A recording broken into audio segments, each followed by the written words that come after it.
Everything this man ever built was a lie. Every machine he sold failed. Every patent he promised was a fiction. For 50 years he was, by any honest measure, a fraud. He sold inventions that never existed: a musical skipping rope, a torpedo to catch fish, a machine to save fuel no ship would ever burn. He took the money of clerks and widows and pensioners and gave back paper. By the age of 50, he had perfected only one thing in his life: the art of being believed. And then, across a single night in 1891, he did something that no one, not the richest casino in the world, not the detectives it hired, not the historians who came after, has ever been able to explain. A bankrupt Englishman, gambling with borrowed money, walked into the largest casino in Europe and beat it 11 times before sunrise. By the time he was finished, staff were wheeling gold up the stairs by the handcart, and the croupiers had drawn the black cloth across his table 11 times in a single night. No one had ever done it once in an evening. He did it 11 times. And when it was over, he picked up his cane, walked out into the morning, and said nothing at all. The casino said it was luck. He said it was a system. He never told a single soul which, and that is the part of his life worth examining, because the man who never built one thing that worked may have invented exactly one. His name was Charles Wells.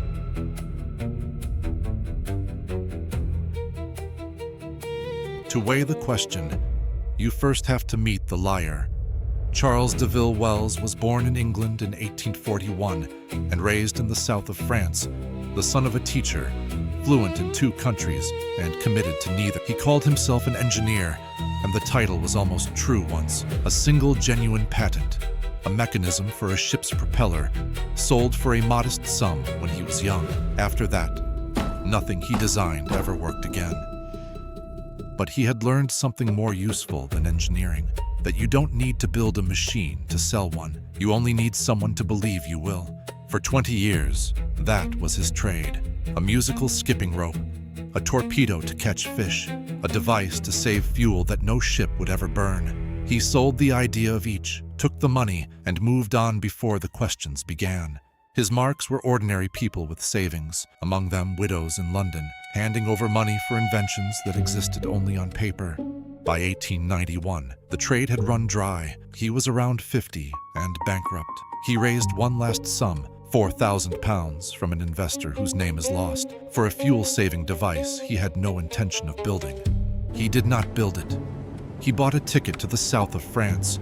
He was going to gamble everything on a single room.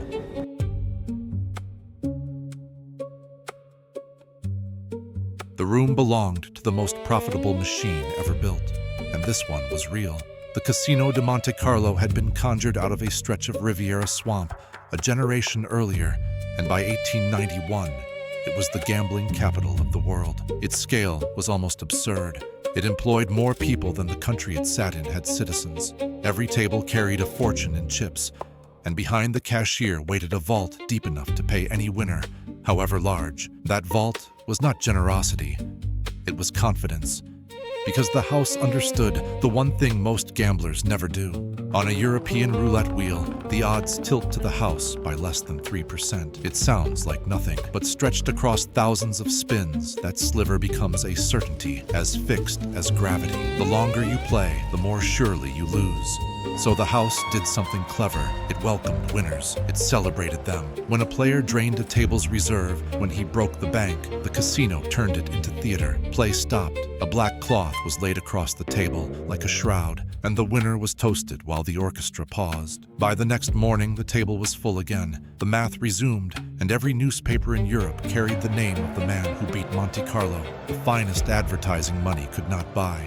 And the house had every reason to feel safe. It had been beaten only once that mattered. 18 years earlier, an English mill engineer named Joseph Jagger paid 6 clerks to record every spin for weeks and found a single wheel, worn slightly out of true, that favored 9 numbers. He took 300,000 francs in 3 days. The house had learned its lesson. After Jagger, the wheels were rotated nightly, the bearings recalibrated, the pockets swapped, inspectors hired to hunt for the smallest bias. By 1891, The management was certain its wheels were flawless and its mathematics undefeated. And then, the small, bald Englishman with the borrowed money sat down at a table.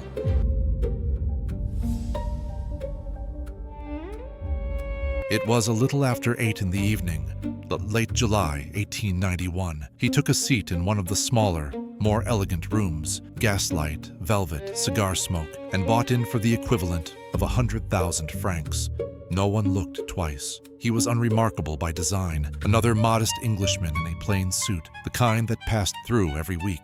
He began carefully, even money bets, red and black, odd and even, small stakes, the ordinary rhythm of winning a little and losing a little. For 20 minutes, nothing about him stood out, and then the rhythm changed. He stopped losing. He won on red, he won on black, he won on the columns. He won in ways and at a frequency that the people running the table had simply never watched a single player do. At one stretch, he took 23 of 30 consecutive spins, a run so unlikely on a fair wheel that the odds against it climb into the millions. It is the moment historians still cannot account for. By midnight, he had won the entire reserve sitting at his table. The staff wheeled out a second reserve on a trolley. Within the hour, he had taken that one too. The casino had a procedure for a broken bank. It was built for a rare event, once a month, perhaps twice. It was not built to run again and again in a single night. By the third time, a messenger was sent to the underground vault. By the fifth, 2 members of staff were pushing a handcart, loading sacks of gold and banknotes, wheeling them up the marble stairs to keep the table alive. He never stood up. He never ate. He drank nothing stronger than water. He bet mostly on the same colors, doubling on certain numbers and then easing the bets back down, and no croupier watching could write down a system that explained it. By 3 in the morning, the table was ringed with onlookers. The orchestra had given up because its audience had drifted away to watch. The owner himself was summoned and stood in evening dress behind the table, saying nothing. By 6 in the morning, the bald Englishman had broken the bank 11 times in 11 hours. He had won 1,000,000 francs, the largest single session the casino had ever seen. The black cloth was drawn for the 11th time. He picked up his cane, walked past the owner without a glance, and left into the morning.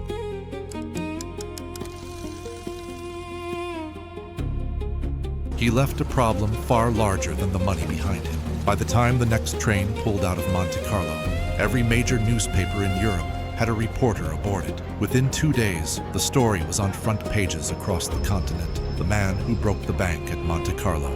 For the casino, the missing million was the smaller worry. The real fear was this: if he had a system that worked and they could not say what it was, then the certainty their entire fortune rested on was a lie. So the owner did the rational thing. He hired detectives. They followed the Englishman, where he ate, where he slept, who he spoke to. They found nothing. No accomplice, no signal, no hidden device. Reporters watched his old seat, studied the wheels, pressed the croupiers, and came away able to describe no pattern at all.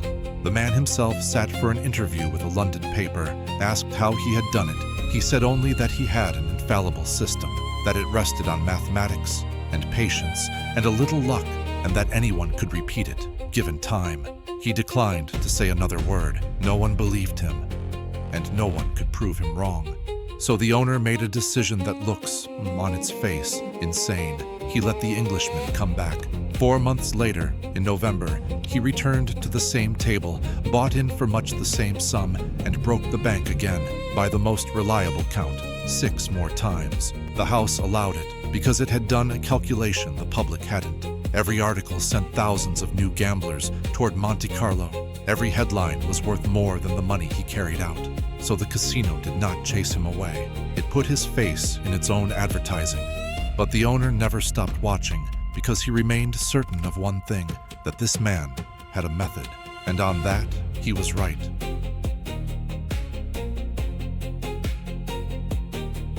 The detectives never found it. The reporters never found it. The croupiers never found it. But the answer had been sitting in the casino's own history for 18 years. The house had been beaten once before by an engineer, and the man at the table was an engineer too. The likeliest explanation is the quietest one. In the days or weeks before that first night, an unremarkable bald Englishman had almost certainly been sitting in those rooms with a notebook, watching the wheels. marking which numbers fell too often, hunting for the same flaw Jagger had found a generation earlier. Because a roulette wheel is a machine, and machines are not perfect. A bearing wears, a pocket is cut a fraction of a millimeter too deep, a floor settles a half a degree off level. Any one of them can tilt a wheel a little away from chance, and a patient man who finds that tilt is no longer gambling. We know this is possible because a century later, someone did exactly that in the open. In Madrid in the 1990s, a man named Gonzalo Garcia Pelayo sat in casinos for months and recorded the tens of thousands of spins until he found wheels that ran untrue and bet only on the numbers they favored. He won more than €1 million, and unlike the Englishman, he explained precisely how.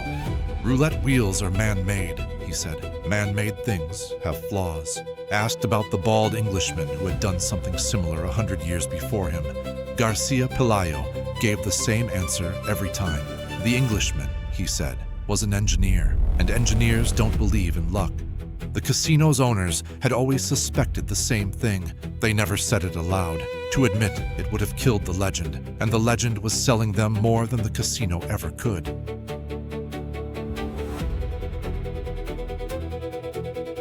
If the story ended there, it would be the tale of the one honest achievement in a dishonest life. It doesn't end there. In January of 1892, he came back to Monte Carlo a third time. This time, the wheels gave him nothing. He lost 100,000 francs, and he never returned.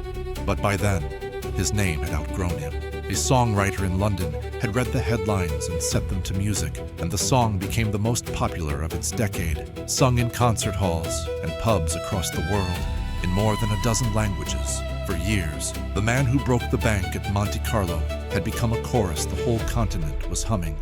He was furious about it. The songwriter never paid him a penny. He was the most famous gambler alive, used in the casino's advertising, sung about every night, and quietly going broke because he had not won in months and his old frauds were catching up. So he did the only thing he knew how to do.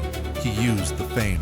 He had a great yacht built and named it like a palace, and sailed it along the coasts, telling investors he was about to launch the largest shipping company in Europe, backed, of course, by his Monte Carlo fortune.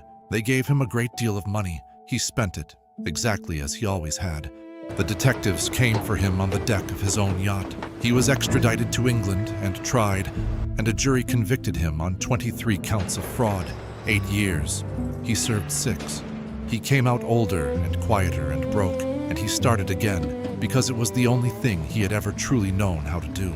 Under a false name, he opened a small bank in Paris and promised his depositors 1% a day. It was the same lie in a new suit, and this time his fame did the selling. 6,000 people handed him their savings. When the police arrived, the money was gone. 5 more years in prison. He came out at 76, into a Europe remade by a world war. He lived his last years in a single rented room with a much younger companion who had stayed through every sentence, and he died in 1922, owing 2 weeks' rent. They buried him in a pauper's grave. When the morgue searched his pockets, they found nothing at all, not a single franc.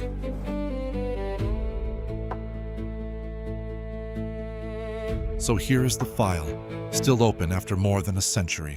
A man who lied for a living, who never built a machine that worked, who took money from widows and pensioners and depositors and gave back nothing, did something across 11 hours in 1891 that the richest casino in the world could not explain and could not disprove. The house said it was luck. He said it was a system. The detectives found nothing. The reporters found nothing. He never wrote it down, never described it, never sold it, which, for a man who sold everything, including things that did not exist, is the strangest detail of all. Maybe it was the most extraordinary run of chance in the history of gambling, or maybe the one machine he ever truly understood was the one nobody could see him building, a wheel, very slightly out of true, and the patience to wait for it. The man who failed at every invention of his life may have made exactly one thing that worked, and the only thing he ever made that worked, he kept for himself and took into the ground.